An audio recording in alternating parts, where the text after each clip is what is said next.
একদিকে ঘন কুয়াশায় মধ্যরাতে পাটুরিয়া ও দৌলতদিয়া আরিচা কাজিরহাট নৌরুটে ফেরি চলাচল বন্ধ রয়েছে।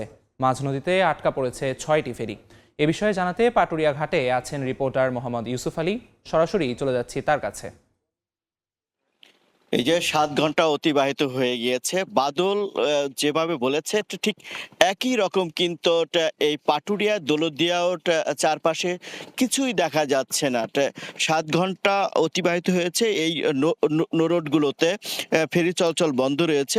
তারপরে কিন্তু এখানে বিভিন্ন যানবাহন এবং যে যাত্রীরা রয়েছে তারা কিন্তু থমকে রয়েছে।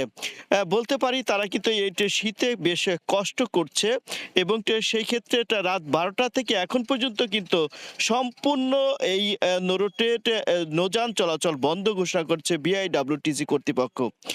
এখনো মাঝ নদীতে আটকে রয়েছে ছোট বড় ৬টি ফেরি। এখানেও কিন্তু কমপক্ষে ১০৫টির মতো যানবাহন রয়েছে সেই মাঝ নদীতে। আমরা ঘাট কর্তৃপক্ষের সাথে কথা বলেছি। ঘাট কর্তৃপক্ষ আমাদের জানিয়েছে শুক্রবার সন্ধ্যা রাত থেকেই আরিচা কাজিরহাট ও পাটুরিয়া দৌলতদিয়া রোডে ফেরি চলাচল ব্যাহত হচ্ছিল। রাত ১১টার পর থেকেই কুয়াশার মাত্রা তীব্র আকার ধারণ করতে থাকে এই নৌরুটগুলোতে। এ সময় ফেরি চলাচলের চ্যানেলের ও বিকন বাতির কিছুই দেখা যাচ্ছিল না। এই যে মার্কিং পয়েন্ট থাকে এই চ্যানেলগুলোর ভিতরে, তাও অস্পষ্ট হয়ে যায়। তখন কিন্তু দুর্ঘটনা এড়ানোর জন্য রাত ১২টার দিকে এই নৌরুটে ফেরি চলাচল সম্পূর্ণ বন্ধ ঘোষণা করেছে বিআইডব্লিউটিসি কর্তৃপক্ষ। এ সময় চলাচলরত প্রায় ৬টি ফেরি মাঝ নদীতে আটকে পড়ে। সেখানে কিন্তু প্রায় আগেই বলেছি ১০৫টির মতো যানবাহন রয়েছে।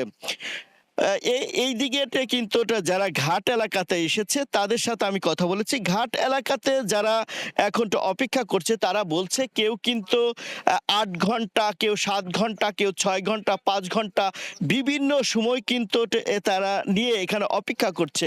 তারা তিক্ত হয়ে যাচ্ছে এই ফেরি চলাচল না করার কারণে। তারা কিন্তু ছোট্ট এই নৌপথটি কিন্তু তারা পাড়ি দিতে পারছে না। কেউ অনেক জরুরি কাজে কিন্তু তারা রাতে বের হয়েছে। তারা বলছিলেন যে এখানে যে শীত রয়েছে, কুয়াশা রয়েছে এবং কি সেই ক্ষেত্রে সবচাইতে বেশি যে বিপাকে রয়েছে তারা হচ্ছে ছিন্নমূল মানুষ থেকে শুরু করে যারা হচ্ছে এখানের শিশু এবং নারী রয়েছে, তাদের কষ্টটা সবচাইতে কষ্টদায়ক। কারণ তারা যে নিষ্কাশনের জন্য ছাড়া তারা কিন্তু বের হতে পারছে না। আর কুয়াশায় এখন কিছুই দেখা যাচ্ছে না। এই ছিল আমার কাছে পাটুরিয়া ঘাট থেকে কুয়াশা এবং শীতের সর্বশেষ তথ্য। পাটুরিয়া ঘাট থেকে সরাসরি যুক্ত ছিলেন সহকর্মী ইউসুফ আলী।